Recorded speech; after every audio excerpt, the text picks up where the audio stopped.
Hello friends, today I would like to share some information on two religions, namely Zoroastrianism and Christianity. Though the birthplace of both religions was not India, but have played great role in the development of socio-cultural and religious aspect of Indian history and its culture so far. The biological mother of multitude religions, India has also mothered religions from the world over with equal love and affection. Little wonder then that today it is a boiling pot of copious religions, all existing in a cheerful harmony. The religious tolerance of its people and the communal harmony that its democracy uphold makes it a truly unique country on the face of earth. The Hindu religion forms the majority of its population, while other faiths like Sikh, Christians, Muslims, Buddhists, Jains, to some extent Parsis also, monastic faith represent one or the sum of this most important minority.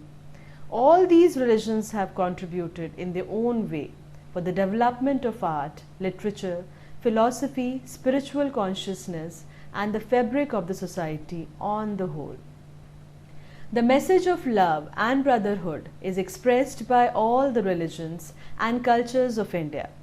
Whether it is the rows of the faithful bowing in prayer in the courtyard of a mosque or the rows of lamps that light up house at Diwali, the good cheer of Christmas or the bonhomie of the Baisakhi, the festival of India are celebrations of shared emotion that bring people together. People from the different religions and cultures of India unite in a common cord of brotherhood and amity in this fascinating and diverse land that is India. In the 1991 census, 82% of the population was enumerated as Hindus. However, 12% of Indians are Muslim, a fact that makes this one of the largest Islamic nations in the world. The next largest religious category is Christians, who make up only over 2% of the population and are closely followed in number by Sikh. The only other groups of numerical significance are the Buddhists, which are less than 1%, and the Jains, who are also less than 0.5%. A community in whose religious ceremonies the invocation of fire occupies a central place, who wear the sacred thread, whose ancestors worshipped God named Mitravayu, Veretraghana, whose society was traditionally divided into various orders of priests, warriors, peasants, who consider themselves descendants of the Aryans, a race which originally lived in the subarctic regions near the North Pole. This obviously is a description of the Aryan settlers of India. Yes, but it applies equally well to the ancestors of the inhabitants of Iran and the Zoroastrian Parsis who migrated from Iran and settled in India around 900 CE.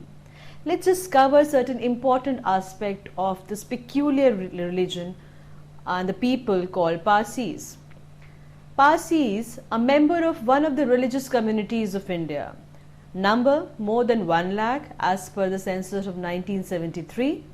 They live chiefly in Bombay and are descendants of the Zoroastrian who fled Iran during the 7th to 9th, 10th centuries after the conquest of Iran by the Arabs, and who settles primarily in Gujarat. Their religion is Zoroastrianism. The Parsis worshipped fire in their temples.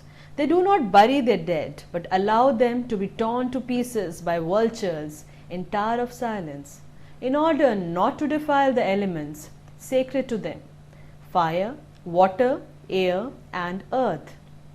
Material prosperity is considered the reward of religious virtues, and therefore the majority of the Parsis have long occupied themselves with money lending, trade, banking, and entrepreneurial activity. The Tatars, a family of the largest monopolists in India, are Parsis. The Parsis speak Gujarati, while the canonical literature is written in Avestan and Pahlavi. The Parsi community is predominantly endogamous, although the young people have begun to deviate from the ancient marriage regulation. The priests exert a great influence not only upon the religious but upon the secular life of the Parsis. India is richer today due to the contribution of a tiny community.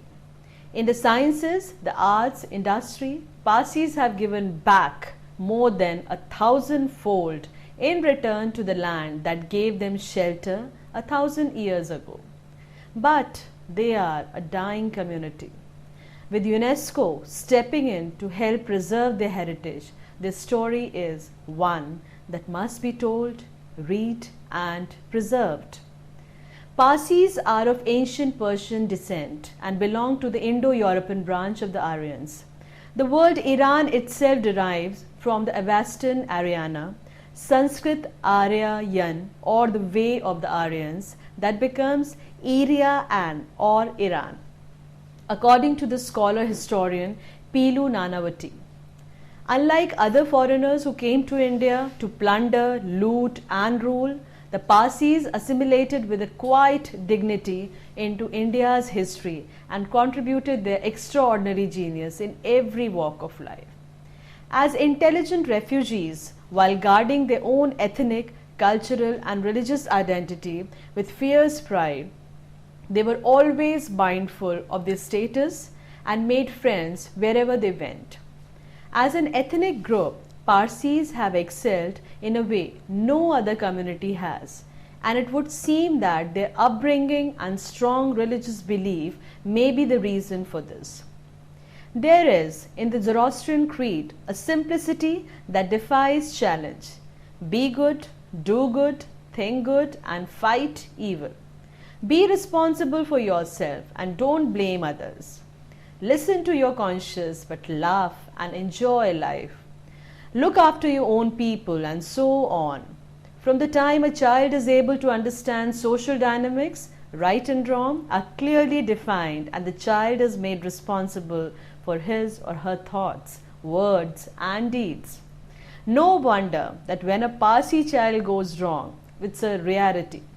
The whole community hangs its head in sorrow and shame. To discover their ancestry, we have to retrace our steps all the way to the Iranian Bronze Age, somewhere between 2600 and 2000 BC, taking the linguistic similarity between the Rig Veda and the Zoroastrian Gathas as a benchmark. A fiery young man named Spitama or Zarathustra was born in the beautiful city of Arak in Azerbaijan with a divine sign. At the age of 15, Zarathustra turned away from worldly pleasures and devoted his life to the worship of God. At 20, he went to meditate in a cave. The problem of evil, the mystery of human existence, and the riddle of the universe were the questions that he sought to answer. Zarathustra came back face to face with his god, Ahura Mazda, and the Gathas that form the verses of Zoroastrianism came from his daily communication or communion with him. Fire is given pride of the place in the Gathas as a bright and powerful creation of Ahura Mazda, preferable to ideas or other objects symbolizing divinity. However, fire worship is not mentioned anywhere, despite a common misconception of Parsis being fire worshipper. Zoroastrianism is the world's oldest revealed religion, predating Christianity by more than a couple of millennia. Despite its birth in prehistory, the religion survived. It has survived persecution, the destruction of close to 90% of its recorded history and tenets, migration to distant land, and the assimilation of alien customs and languages. The core beliefs have remained intact because these beliefs are practical, life-driving forces that Parsis have always lived by, no matter where they were forced to settle down over the ages. Resist evil is a credo of the true Zoroastrian. The Prophet demands his followers active participation in fighting evil wholeheartedly. a militancy that is absent in other creeds that preach a turning of the blind eye and even forgiveness in the face of what is wicked. This constant endeavor to remain on the side of the good and the just helped in building a character where responsibility, effort, industry, courage, justice, truthfulness, and self-sacrifice were traditionally ingrained. Parsism or Zoroastrianism is about 2600 years old and finds its origin in Persia.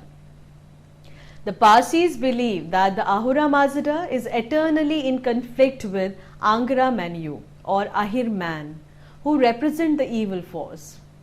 Man has a free will to align himself to good or evil. Soul is immortal, and upon death the good go to heaven and evil fall into hell. The Parsis believe in the coming of the Saoshyant, Savior, to the earth to defeat evil and further righteousness, Ashoy. They believe that when the Saoshyant come, the final spiritual battle between the forces of good and evil will commence, resulting in the utter destruction of evil. Ristakils, the resurrection of the dead, will take place. The dead will rise by the will of Ahura Mazda, and the final judgment of all the souls will commence at the hands of Ahura Mazda, the judge, Dava, and all sinners punished, then forgiven, and humanity made immortal, free from hunger, thirst, poverty, old age, disease, and death. Wow. The Parsis' place of worship is called the fire temple. 5 daily prayers, usually hymns or gathas, uttered by Prophet Zarathustra, are said in the home or the temple. Before a fire which symbolizes the realm of truth, righteousness, and order. The fire temple and rituals of the yasnas are sacred and are necessary for the religion, such as the Nirangadan ceremony, which creates the holy Nirang. Fire is regarded as a son of Ahura Mazda, which represents God. In Zoroastrianism, Dakhma Nashini is the only method of corpse destruction. This involves the destruction of the dead body in the stone enclosed dakhma by the flesh-eating bird or the rays of the sun. The religious book of the Parsis is called Zend Avesta, which includes a number of sections in archaic language attributed to Zoroaster and which preserve the cult of the fire sacrifice as a focus of ritual life. The religious and ritual life of pious Parsi revolves around sacred fires. The most important rite for most lay Parsis is the Navjot. It is performed when a person is between the age group of 7 and 15. It initiates the young person into the adult community of the Parsis. The Navjot ceremony involves purifying bathing, reciting Avesta based scripture, and being invested with the sacred shirt and waist thread called kusti that should always be worn after the ceremony. The dead Parsis are disposed of by exposure to vultures, dakhmas, on the Tower of Silence. Let's cover certain aspects of the religious scriptures of the Parsis. Zenda Avesta is the religious scriptures of the Parsis. It contains the teachings, sermons, and prayers composed by the Prophet Zoroaster himself and also by his disciples and followers. Avesta is also the name of the language in which it is composed. It is divided into 5 parts: the Yasna, worship with ceremony and offerings; the Dad, laws against demons; the Yashta, worship; the Korade Avesta, which comprise of selected portions of the Avesta and forms the book of daily prayers of the Zoroastrians; and the 5 Gathas, which are Ahunaveti, Ushtaveti, Spenta Menu, Vohu Khashrata, and Vashishta Ishti, which contain the 17 hymns of God received by Prophet Zarathustra by way of a divine revelation.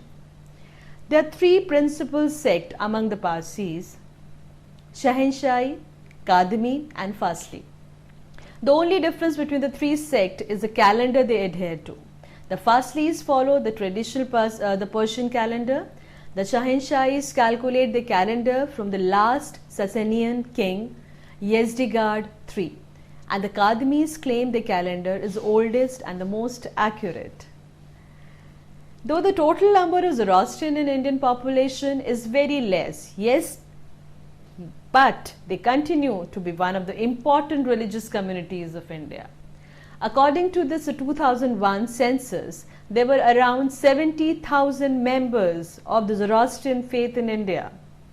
Most of the Parsis live in Maharashtra, mainly in Mumbai, and the rest in Gujarat. Zoroastrians or the Parsis are mainly the descendants of the 10th century immigrants from Persia. Though the number of Zoroastrian in India is alarmingly low, yet they wield great influence because of their financial position. The level of Zoroastrian population is ascribed to migration, low birth, late marriages, non-marriages, divorce and infertility. In the beginning, the Parsi or the Zoroastrians were engaged in shipbuilding and trade activities and were located in the ports and towns of Gujarat. Slowly and gradually, their entrepreneurial skills saw them expanding and controlling trade and commerce. With colonial expansion, they got more trading opportunities and substantial number of Parsis moved to Bombay. From then onwards, Mumbai or Bombay served as a base for expanding their business activities throughout India and abroad. Sanjan, Nausari and Udwada, towns in Gujarat, are of great importance to Parsi as they served as community centers before the Zoroastrians or Parsis migrated to Bombay in the 19th century. The Zoroastrian enjoyed the benefit of Western commercial contacts and English language education and expanded their commercial dominance rapidly and became the most cosmopolitan community in India during the British rule. In modern India, Parsis are the most urban, elite and wealthy of almost all the religious groups of India. Parsis have played an important role in the development of trade, industry, finance, philanthropy, which has earned them an important place in India's social and economic life. Many of the Parsis or Zoroastrians have earned accolades in government services and law. The Parsis are India's smallest minority community, yet they have exercised a huge influence on the country. As pioneers in education in 19th century India and as leading figures in banking, commerce, medicine, law, journalism, they were at the forefront of India's industrial revolution. Parsis were also at the heart of the creation of Indian National Congress in the 19th century and contributed some of the great leaders through into the 20th century. Dadabhai Nauroji, Nauroji Fardoonji and others set up the Rahnumai Mazdasan Sabha, the Religious Reform Association, in 1851 to carry out campaigns against the strict orthodoxy in Zoroastrianism. They laid special emphasis on organizing the Parsis and raising the social status of women by providing for their education. The first Zoroastrian to enter India arrived on the Gujarat coast in the 10th century, and by the 17th century, most of them had settled in Bombay. Today, there are approximately 90,000 Parsis in India and are concentrated largely in Maharashtra and Gujarat. Starting with business and industry, through law and literature, including the armed forces, and spanning the arts, music, nuclear science, Parsis always gave more than they took from their adopted land. A large number of Parsis settled in Bombay when famine struck Gujarat in 1790. The city's cosmopolitan outlook and its dynamic vitality brought out the Parsis' natural zest for life. And it became a springboard for some of the most talented men and women from that community to take flight in their varied areas of expertise. The names of eminent Parsis roll off like a veritable who's who of eminent Indians. Dadabhai Nauroji, Sir Jamshedji Tata, J.R.D. Tata, Ratan Tata, Wadiyas, the Godrej clan, Homi Bhabha, Sam Manekshaw, Madam Bhikaji Kama, Zubin Mehta, Sodi Sohrabji, Fali Nariman and others too numerous to list. In India, Parsis in general assimilated into the culture prevalent in Gujarat without relinquishing their own traditions that were bequeathed orally down the ages. This oral tradition included prayers, customs and rites of passage and some heroic legends that are still extant. Jealously guarded by the elders but not extensively known by the younger generation. Most Parsis speak Gujarati and most women choose to drape their saris the Gujarati way, with the pallu across the chest from the right shoulder and tucked behind the waist on the left. Down the century, many social and cultural customs of Gujarat have become intrinsic part of Parsi tradition in dance, music and cuisine. But the religion has remained pristine and the core beliefs have kept them a people apart. We always talk about the Parsis' rites of passage. Let's cover certain important aspect of that. Parsis have distinct rites of passage that starts at birth and solidify with the Navjot, literally new light, ceremony, which is similar to the Jewish bar mitzvah and the Hindu thread ceremony. The child, whether it is male or female, is blessed and inducted into the Zoroastrian way by donning a sacred thread which they call kusti and a soft muslin undershirt which they call it sudraha or sudra, a tradition that predates Zarathustra. She or he is initiated into the faith through prayers and community blessings. There is a great similarity here with the Jewish custom of initiation into the faith. The marriage ceremony that always takes place after sunset is a joyous affair and among some includes the Western custom of the groom kissing the bride. Both the Navjot and the marriage ceremony embody the spirit of free choice. In both ceremonies, the individuals are asked if they embrace the faith or the partner freely of their own choice. The final rite of the passage is still the most authentic and considered truly alien because Parsis take their dead to designated enclosed places called dokhma or dakhama, euphemistically known as a tower of silence. The corpse is left in the open for scavenging birds to dispose of and emanates from the Parsi belief in doing good right up to the end. A week or so later, the dried bones are lowered into the deep pit, layered with sand and charcoal for decomposition. In all of the above ceremonies, the sacred fire fed with sandalwood and incense play a pivotal role. Between birth and death, however, is where the real Parsi story takes place. Parsis are a community of doers and givers. The authentic life celebrating philosophy of the Zoroastrian make the Parsis zest for life a refreshing contrast to the moaning and groaning interpretation that many Hindus, Muslims and Christians have given to their own lively tradition. A Parsi will laugh and drink and party, but she or he will also work hard to achieve and give and build. Despite its intrinsic gentleness, there is nothing timid in the Zoroastrian way of life. We always talk about the killer genes for which UNESCO has also undertaken the project to save the Parsi community. We are just going to cover in short about those killer genes. Indian Parsis travel to other parts of the world to settle down in every continent. Yet, the total number of Parsi today is an alarming 63,000 only. It was determined in a long-drawn legal battle that ended in 1908 that you had to be born a Parsi, you could not convert to become one, you could become a Zoroastrian but not a Parsi. So, Parsi married within their limited community, and as happened with Egyptian nobility, thousands of years ago, the Parsi blood thinned and became a feeding ground for genetic diseases.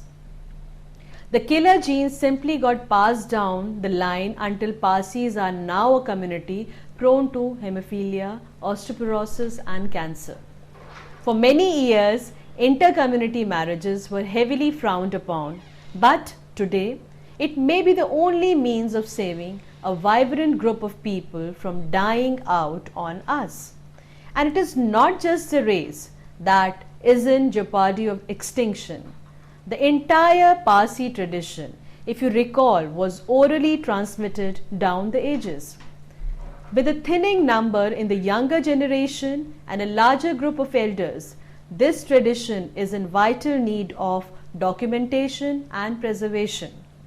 The UNESCO has made a gesture in this direction by creating a forum and giving a small donation as seed money for a project called Parzor to retrieve and record what is left of the Parsi way of life.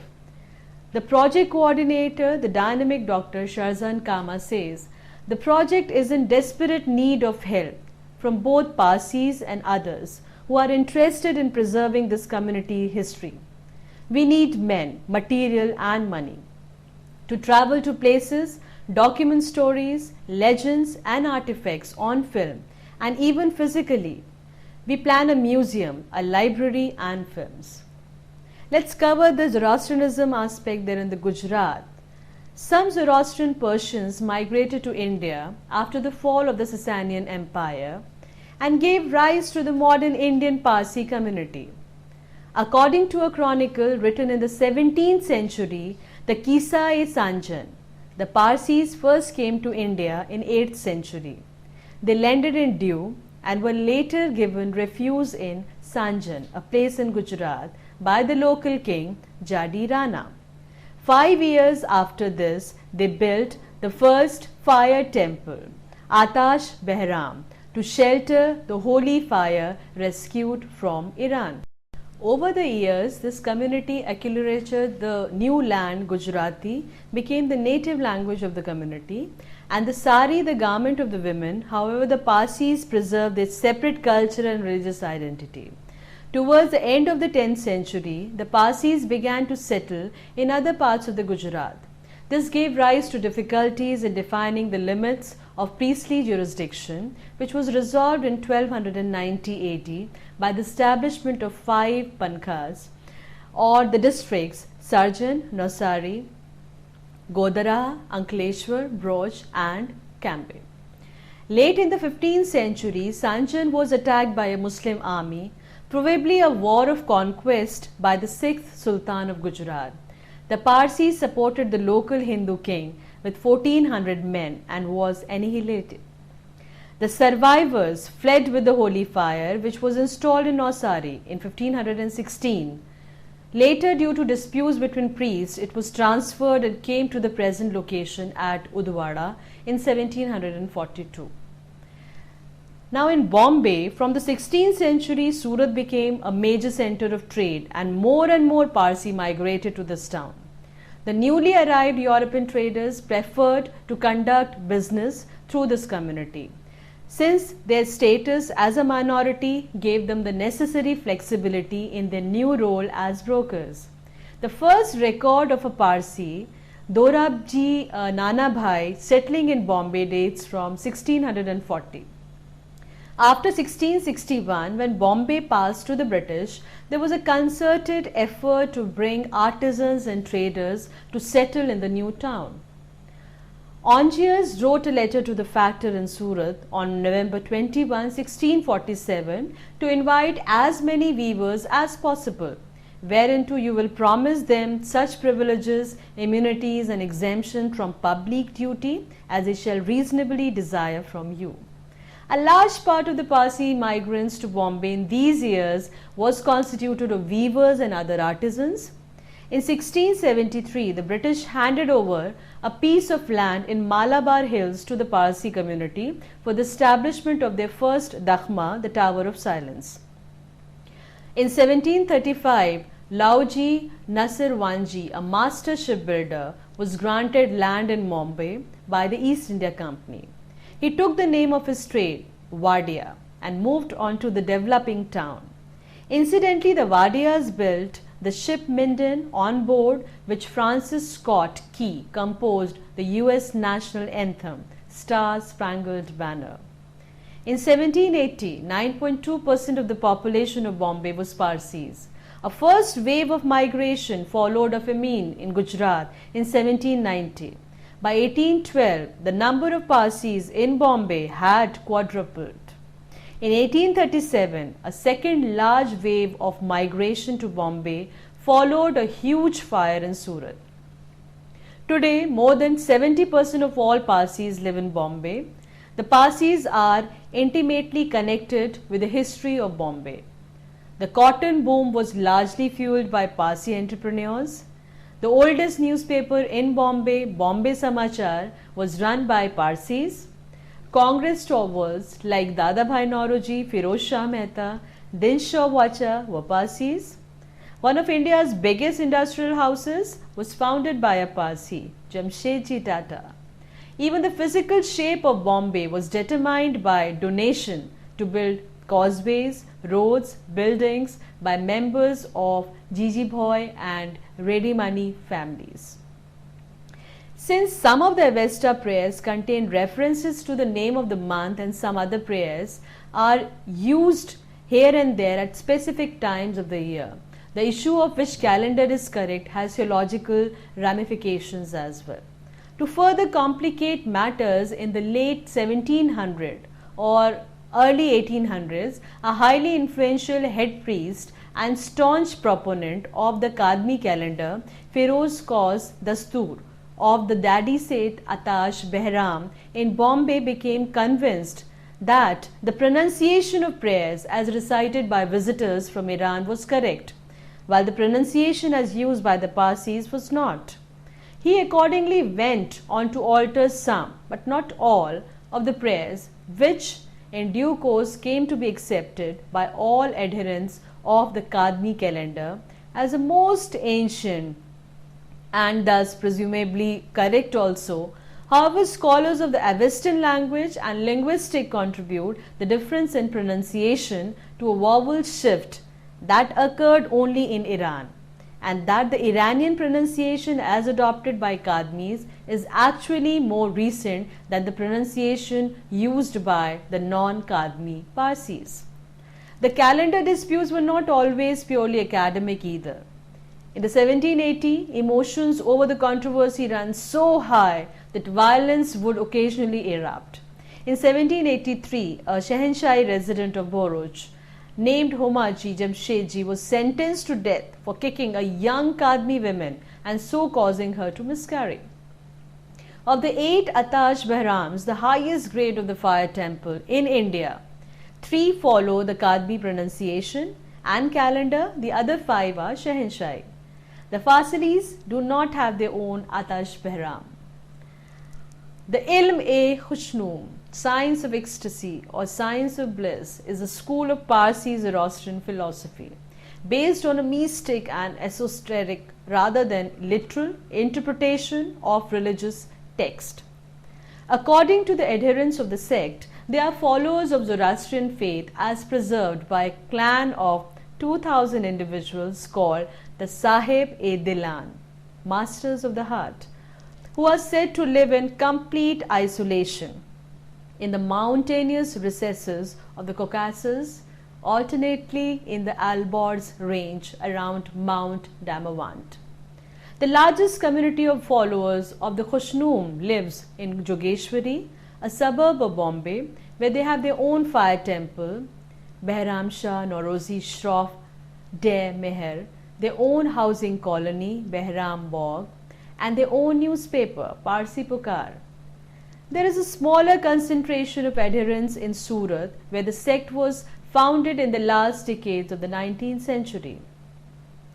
It has been traditional in Mumbai and Karachi, at least, for dead Parsis to be taken to the Tower of Silence, where the corpses would quickly be eaten by the city's vultures. The reason given for the practice is that earth, fire and water are all considered as sacred elements which should not be defiled by the dead. Therefore, burial and cremation have always been prohibited in Parsi culture. The problem today, though, is that in Mumbai and Karachi, the population of vultures has been drastically reduced due to extensive urbanization as well as due to poisoning by the anti-inflammatory drug diclofenac, which is often given to the humans and cattle. As a result, the bodies of the deceased are taking much longer to decompose, and this has upset certain sectors of the community. Solar panels have been installed in the Tower of Silence to speed up the decomposition process, but this has only been partially successful. There is a debate raging among the community as to whether the prohibition on burial and cremation should not be lifted. The Tower of Silence in Mumbai is located at Malabar Hills. The residents of Malabar Hills and surrounding areas have also complained against this practice. Parsis are now given an option of burial versus the Tower of Silence death ritual. The Parsis have made considerable contributions to the history and development of India, all the more remarkable considering their small number. As a maxim, Parsi, thy name is charity, reveals their greatest contribution literally and figuratively is their philanthropy. The term Parsi in Sanskrit means one who gives alms. Gandhiji would note in a much misquoted statement, I am proud of my country India for having produced the splendid Zoroastrian stock. In number, beneath contempt, but in charity and philanthropy perhaps unequaled and certainly unsurpassed. Modern India owes a large debt to the visionary Jamshedji Tata, who had the foresight to lay a firm foundation that would allow India to be economically independent. His descendant G.R.D. Tata took over the running of the Tata Sons and expanded the business empire even further. A keen aviator, G.R.D. was the first Indian to start a national airline, Tata Airlines, and later became Air India. Parsis also established the first cotton mills in India, the first newspaper, the first Indian-owned bank. In the Navy, we had Admiral Jal Kutsedzi, in the Air Force, Air Marshal Engineer, and the Indian Army was commanded by another Parsi, Field Marshal Sam Manek Shah. The late Prime Minister Rajiv Gandhi's father, Feroz Gandhi, also came from this community. And of course, there is Zubin Mehta, who belongs collectively to every Parsi mother. Dada Bhai Nauroji, the grand old man of India, was the first to formulate and articulate the economic drain theory in his book, Poverty and Un-British Rule in India, published in 1901. He fought for the Indianization of Indian civil services and protested vehemently against the extravagant expenditure on military expenditure against Afghanistan. Burma, Egypt undertaken at the Indian taxpayers' expense for the glory of England. To educate the British public and to fight for Indian rights, in 1892 he stood for election to the British House of Commons as a Liberal from Central Finsbury, London. He won by 3 votes and his constituents nicknamed him Mr. Narrow Majority. He was the first Indian to beat the British at their own game. The conservative press did their best to stir up racial prejudice against him. Central Finsbury should be ashamed of itself at having publicly confessed that there was not in the whole of the division an Englishman, a Scotsman, a Welshman or an Irishman as worthy of their votes as this fire worshipper from Bombay.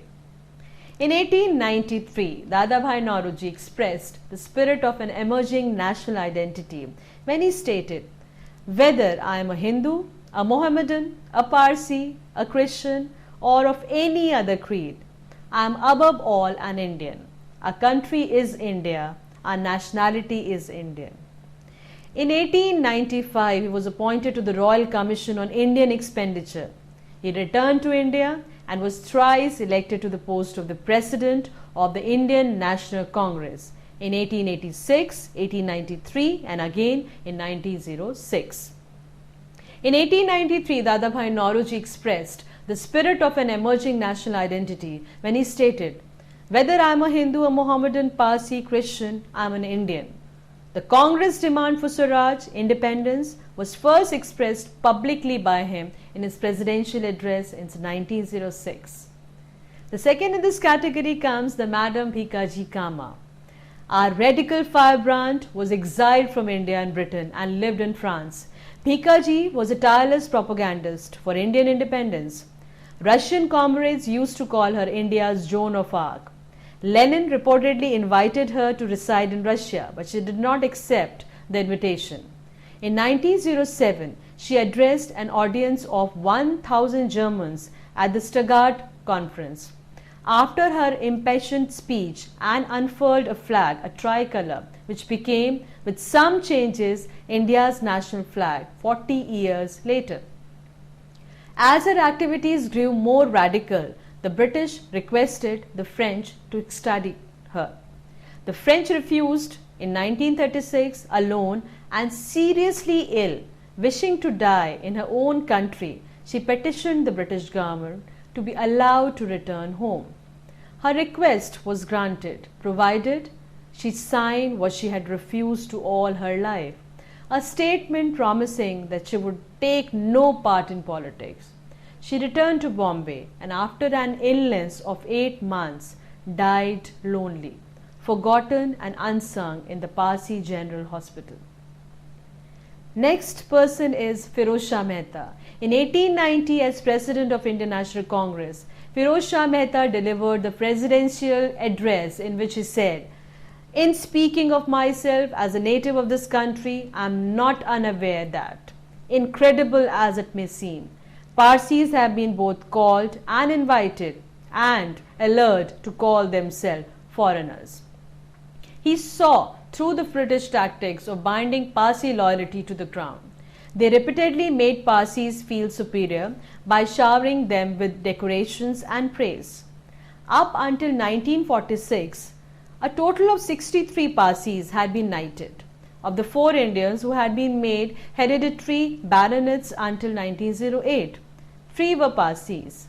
In 1877, Sir J. R. Karnak, Governor of Bombay, declared, "Then, gentlemen Parsis, I would ask you to remember that you have what is called the very bluest blood in Asia."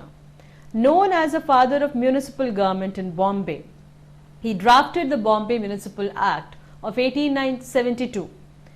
He was the municipal commissioner in 1873 and the chairman in 1884-85 and again in 1905.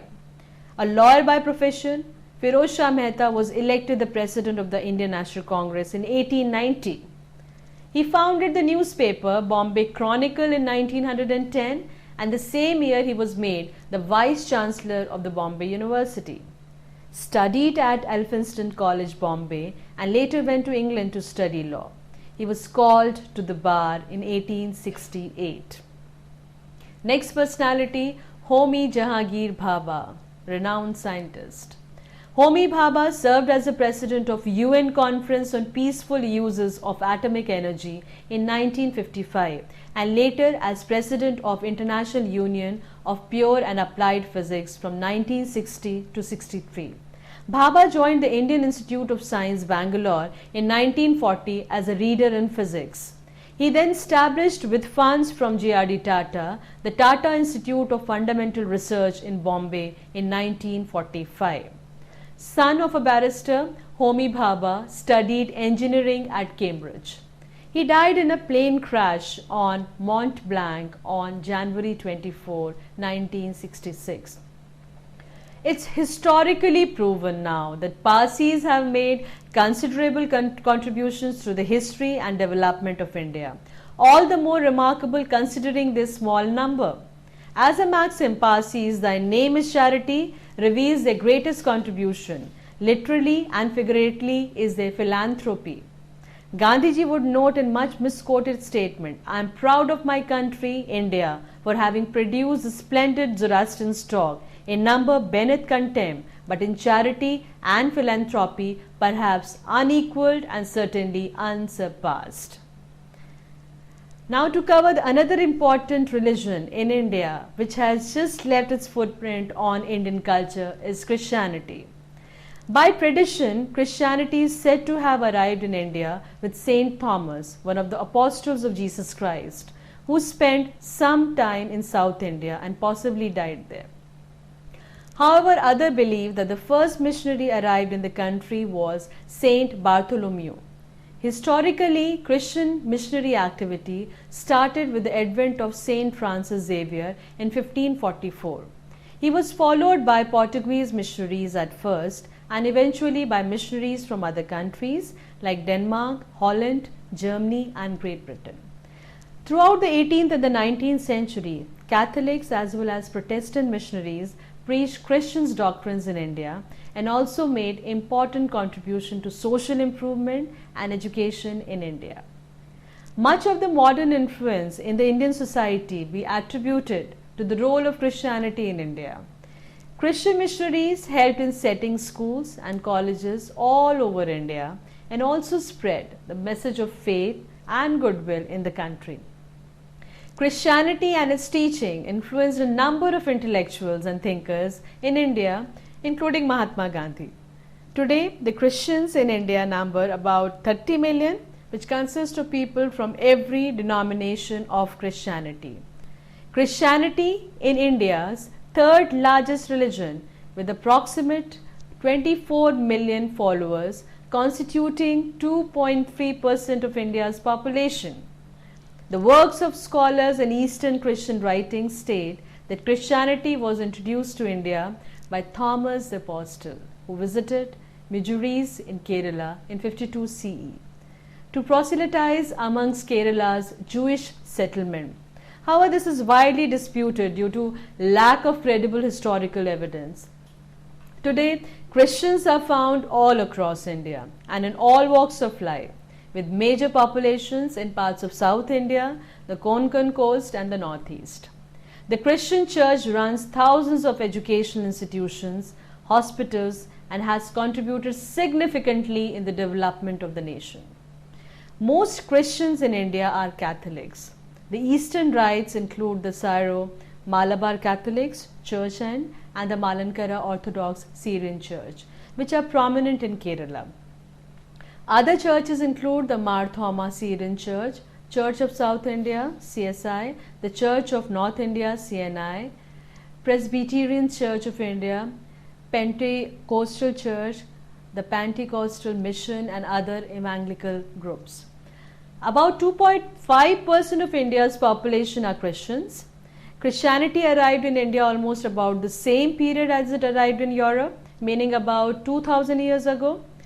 Christianity originates in Israel. The first Christians were Jews, and in the beginning Christianity was seen as a Jewish cult. Most of the apostles of the Christians acted in Europe to convert the Europeans to Christianity. But one of the apostles, Saint Judas Thomas, arrived in India and converted Indians to Christianity. Saint Thomas was a carpenter and a disciple of Jesus.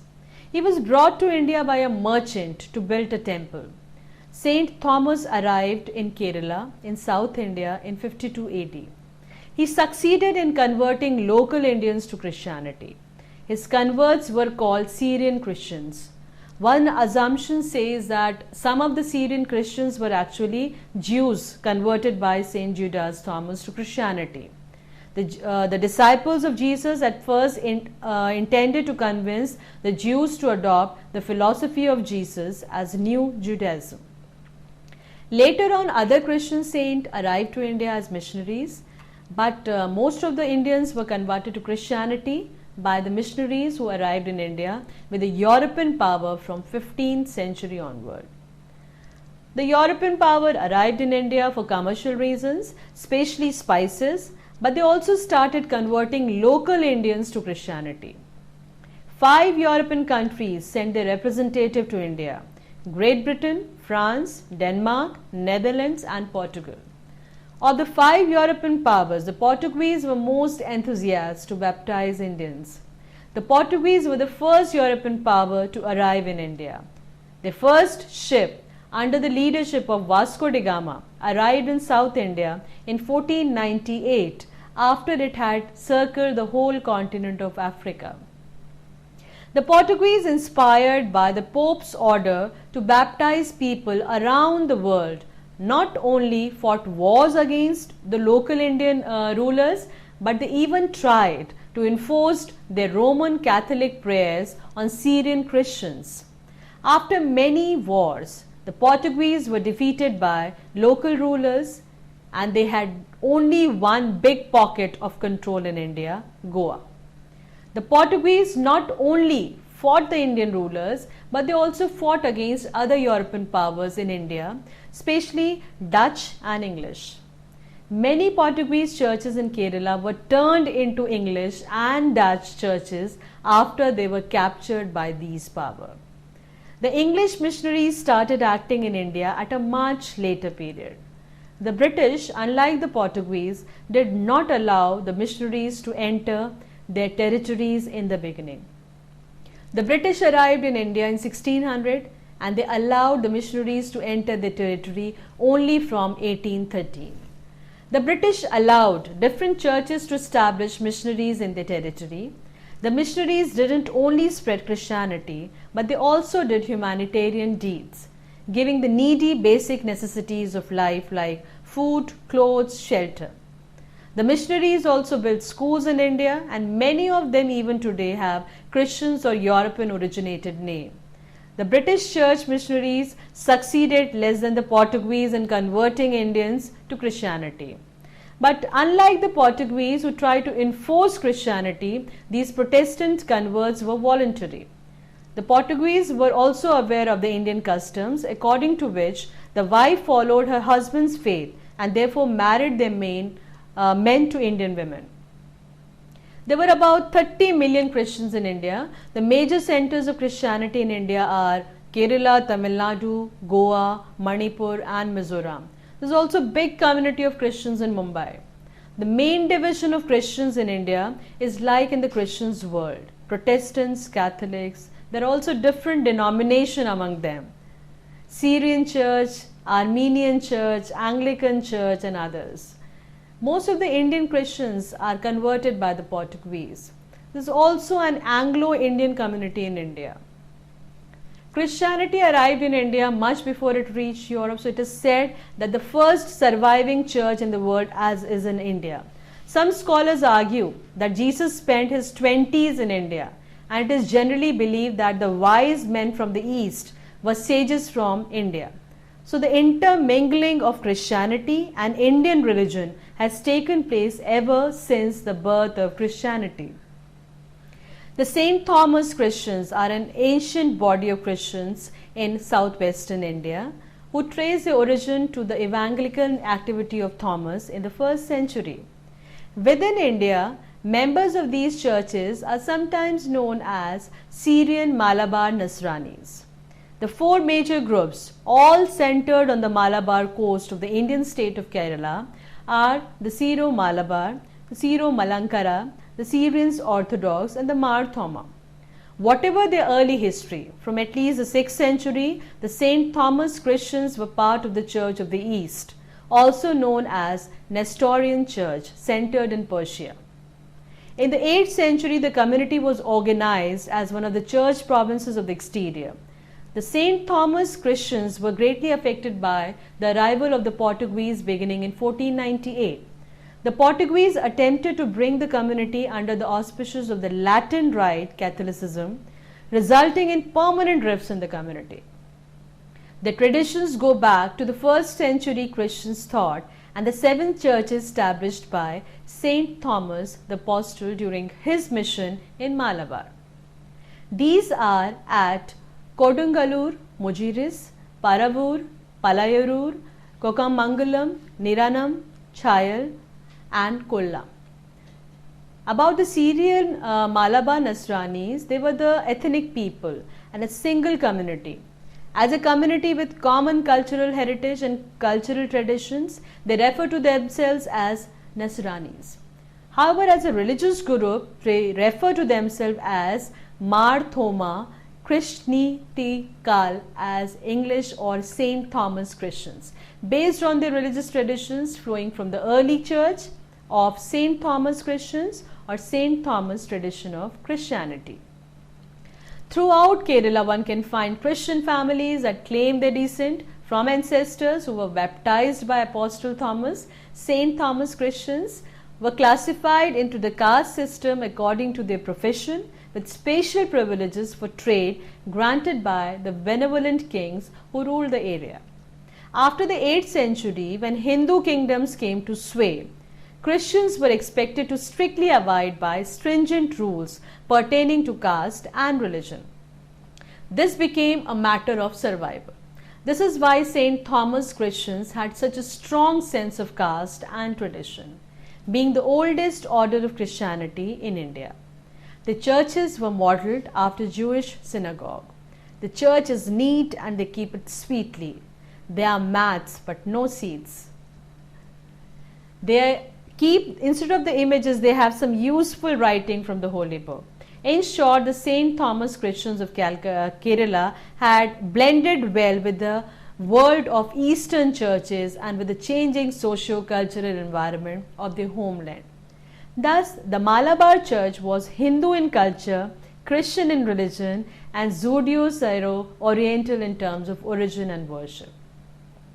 When we talk about the relationship of the Nasranis group, then the facts come in line is, according to the 1st century annals of the Pliny, the elder and the author of the Periplus of the Therian Sea, Mujiris in Kerala could be reached in 40 days' time from the Egyptian coast purely depending on the southwest monsoon winds.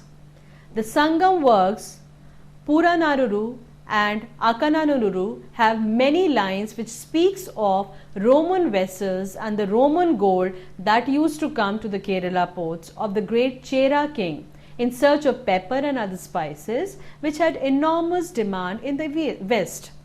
The lure of spices attracted traders from the Middle East and Europe to the many trading posts of Kerala Putriya, that is the Kerala, Taindis, Punani, Muziris near Kodungalur, Nelenda, Niranam, Bakara, Belitha, Kumari, that's Kanyakumari. Long before the time of Christ, Saint Thomas, the apostle in one of these ships, arrived at Mujiris in AD 52 from Ezion Jiber on the Red Sea. During his stay in Kerala, the apostle baptized the Jews and some of the wise men who adored the infant Jesus. The apostle also preached in other parts of India. He was martyred in AD 72 at Little Mounds, a little distance from St. Thomas Mount, and was buried at St. Thom near the modern city of Chennai. The apostle established 7 churches in Malabar at Kodungalur, Paravur, Palayarur, Kokamangalam, Niranam, Chayal and Kollam.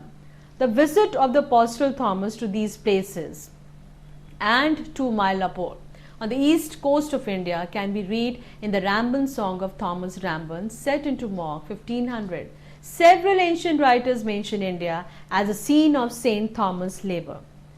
There are other passages in Indian liturgies and martyrologies which refer to the work of St. Thomas in India. These passages indicate that the tradition that St. Thomas died in India was widespread among the early churches. Alexio de Manzit, Archbishop of Goa from 1595 until his death in 1617, decided to bring the Kerala Christians to obedience after the death of Bishop Mar Abraham, an obedience that they conceived as complete conformity to the Roman or Latin custom. The Portuguese refused to accept the legitimate authority of the Indian hierarchy and its relation with the East Syrians. And in 1599, at the Synod of Diamper, the Portuguese Archbishop of Goa imposed a large number of Latinization. The Portuguese succeeded in appointing a Latin bishop to govern the Thomas Christians, and the local Christians' customs were officially anathematized as heretical, and the manuscript were condemned to be either corrected or burnt. The Portuguese padroado, that is a patronage, was extended over them. So from 1599 up to 1896, these Christians were under the Latin bishops who were appointed either by the Portuguese padroado or by the Roman congregations of propaganda. fight. Even every attempt to resist the Latinization process was branded heretical by them. Under the indigenous leader Archdeacon, the Thomas Christians resisted, but the result was disastrous. The oppressive rule of the Portuguese Pedroado provoked a violent reaction on the part of indigenous Christians community. The first solemn protest took place in 1653, known as Kunan Kurishu Satyam, Kunan Cross Oath. Under the leadership of Archdeacon Thomas, a part of the Thomas Christians publicly took that oath in Matincherry, Cochin, and they would not obey the Portuguese bishops and the Jesuit missionaries. In the same year in Alangard, Archdeacon Thomas was ordained by the laying on the hands of the 12 priests as the first known indigenous metropolitan of Kerala under the name Mar Thoma. After the Kunan Cross Oath between 1661 and 1662, out of the 116 churches, the Catholics claimed 84 churches and Archdeacon Mar Thoma won with 32 churches. The arrival of Mar Gregaries in 1665 marked the beginning of association with the West Syrian Church. Those who accepted the worst Syrian theological and liturgical tradition of Mar Gregorius became known as Jacobites. About St. Thomas Christians, by the process they got divided into East Syrian and West Syrian. I'll just explain you that St. Joseph Monastery, Mananaram, where mortal remains blessed, Chavara are kept, St. Thomas, a cross is seen in the picture on the top of the church. In 1772, the West Syrians, under the leadership of Kattu Mangatu Abraham Mar Corylus, Metropolitan of Malankara, formed the Malabar Independent Syrian Church. In 1876, those who did not accept the authority of the Patriarch of Antioch remained with Thomas Mar and chose the name Malankara Mar Thoma Syrian Church. They removed a numbered practice introduced at the Synod of Diamper to the liturgy, practices, observances. In 1961, there was a split in this group with the formation of St. Thomas Evangelical Church. However, in 1912, due to attempts by the Antiochian patriarchs to gain temporal powers of Malankara Church, there was another split in the West Syrian community. This was not accepted by those who remained loyal to the patriarch. The two sides were reconciled in 1958, but again differences developed in 1975. Today, the West Syrian community is divided into Malankara Orthodox Syrian Church in Oriental Orthodox Communion, Jacobite Syrian Orthodox Church in Oriental Orthodox Communion. In 1926, a section of West Syrian under the leadership of Mar Ivanius came into communion with the Catholic Church, retaining all of the church rights, liturgy and autonomy. They are known as Syro-Malankara Catholic Church. Now, what is the shape of Christianity in India 40 years after Christ? Christianity originally came to India before it reached Europe, as we all know. It is supposed to have reached India between the 1st and 3rd century of our era. But these early attempts to introduce Christianity into the country could make any major dent. Only small pockets in the south were converted, and today's Syrian Christians mainly are from Kerala or some parts of Tamil Nadu. These Christians mostly come from Nambudri Brahmin caste of Kerala.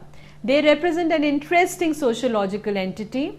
Devout Christians as they are also stout-hearted nationalists with a strong Malayali identity, which translates to a strong national identity, which is purely Indian. Hypothetically speaking, if all Indians had been converted by the Apostle St. Thomas to Christianity, all Indians might have been like the prototype Syrian Christian community, Christian yet specifically national. The condition of the Portuguese who brought Christianity to Goa. Let's cover certain important aspect of that also.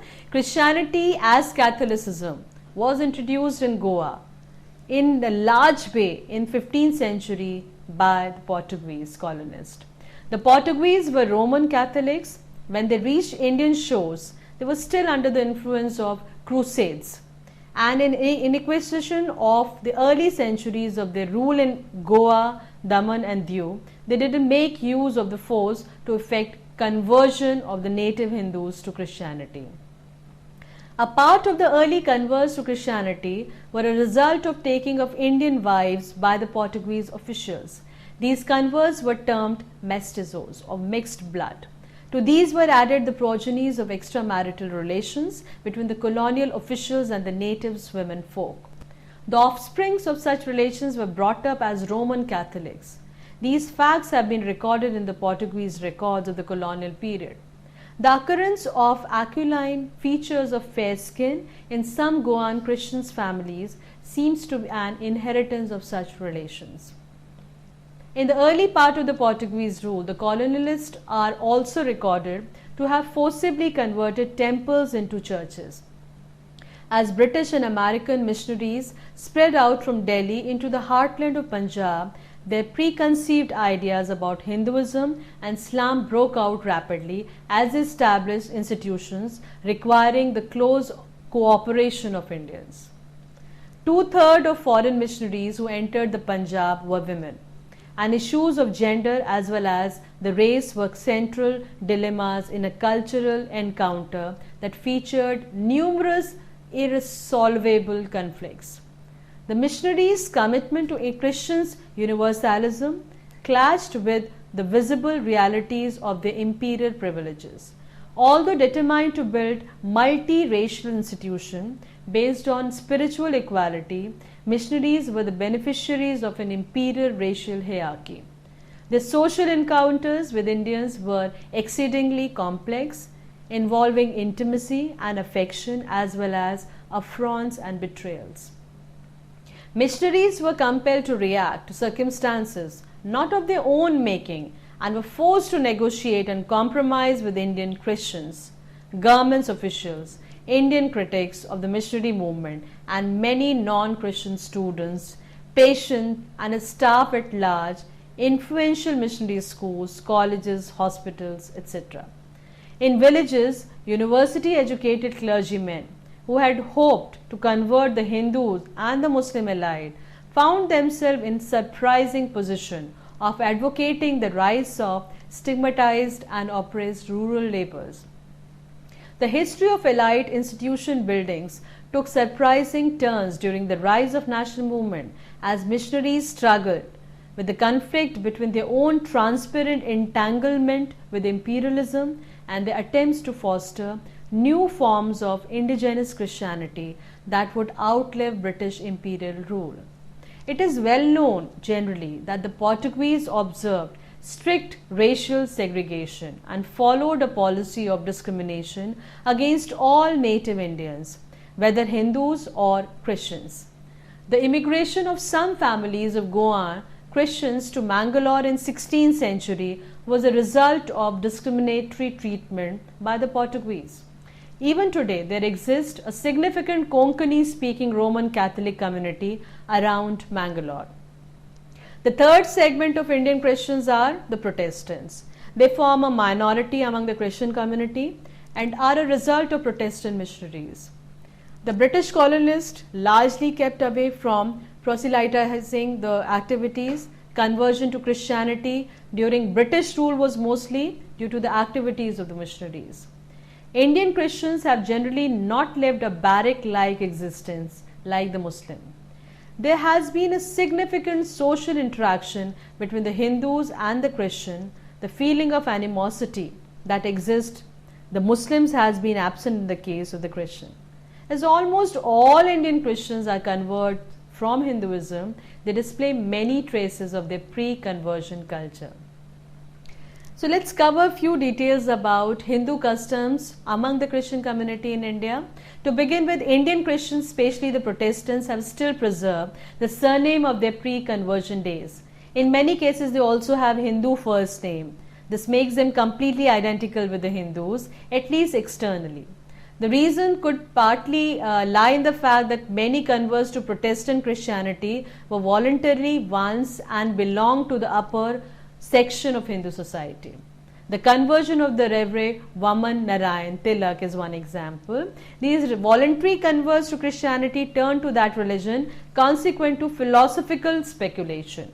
It's natural for such converts to preserve a strong nationalist identity in spite of the conversion. Marriage customs among the Indian Christians. Among all segments of Indian Christians, the aspect of their social life which has preserved their Indian roots as a manner of celebrating Christian festival, especially Christmas and their dress habit. During Christmas and New Year festivities, it's common among Indian Christians to burst crackers, light lamps, exchange sweetmeats, draw designs with colored powder outside their doorsteps, etc. All these practices have been a carryover from the Hindu festival of Diwali. If one goes to a Roman Catholic wedding, one would see that a day before the wedding is to take place, the groom and his best men are given a special bath by the groom's relative. In this bath, the groom and his best men are smeared with milk, egg yolk and scent. This custom is no doubt borrowed from the Hinduism, where the groom is given a bath with sandalwood paste and turmeric powder a day before the wedding. The Christian practice of the best men pulling a cord to release a shower of tiny colored thermocol balls on the bride and the groom during the wedding festivity come very close to the Hindu custom of throwing vermilion colored grains of rice on the couple during a traditional Hindu wedding. Even after the wedding or after a death in the family, Christians in Goa follow the practice of mass feeding of beggars and poor people.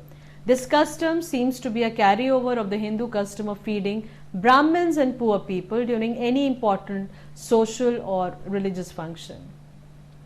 If we talk about the caste system among the Indian Christians, then conversion to Christianity has not erased the caste system before the Christians. So Christians still privately continue to refer to themselves by their caste affiliation, like Prabhus, Brahmins, Kolis, Bhandaris, etc. And caste consideration are rarely absent during matchmaking, especially among Christians in rural areas. Some Christians converts who were Brahmins originally still in some cases wear the sacred thread, though their number is very less. But Christians commonly wear the black thread around their wrist as a good luck charm, as do the Hindus. The belief on an evil eye and other taboos persists among the Christians, and the method of warding off the effect of an evil eye, drishti, as it is known among Hindus, nazar, it's called among the Muslims, is by circling a pinch of salt and chili powder around the person who is believed to have been affected. Indian culture treats guests as God, serves them, take care of them if they are a part and parcel of the family. True? Respect one another is another lesson that is taught from the books of Indian culture. All people are alike and respecting one another is one's duty. It tells us that by all this we can develop cooperation and better living amongst ourselves and subsequently make this world a better place to live in. So thus we have seen how there has been a massive socio-cultural interchange between various religions in India. And this interchange has given us our national culture, which is a complex pattern into which have gone many diverse elements, foreign as well as indigenous. However, despite the composite nature of Indian culture, Hinduism remains by far the most powerful and pervasive element in Indian culture. Those who lay great stress on composite nature of Indian culture frequently ignore the basic fact. Caught up in their enthusiasm for the idea of the cultural synthesis, usually with the best of motives of strengthening communal harmony, national unity, they seem to suggest that the cultural fusion is of a kind which might have resulted from the blending of the indigenous and foreign element in equal proportion. This, of course, is simply not real. Donald Eugene Smith, an American scholar of Indian secularism, has observed, Hinduism or Indian cultures indeed provided the essential genius of Indian culture, can't be denied. Smith accepts the fact that Indian culture has indigenous as well as non-Indian element. In this context, he says thus, while not denying the reality and importance of composite culture, we must be prepared to deal with an Indian culture largely rooted in Hinduism. That's the reason we have made all those people who came from all the countries, like the followers of Christianity, Parsis, as a part of our existing culture, that they themselves consider them an integral part of India. India is really following its uniqueness of Vasudhaiv Kutumbakam. Thank you.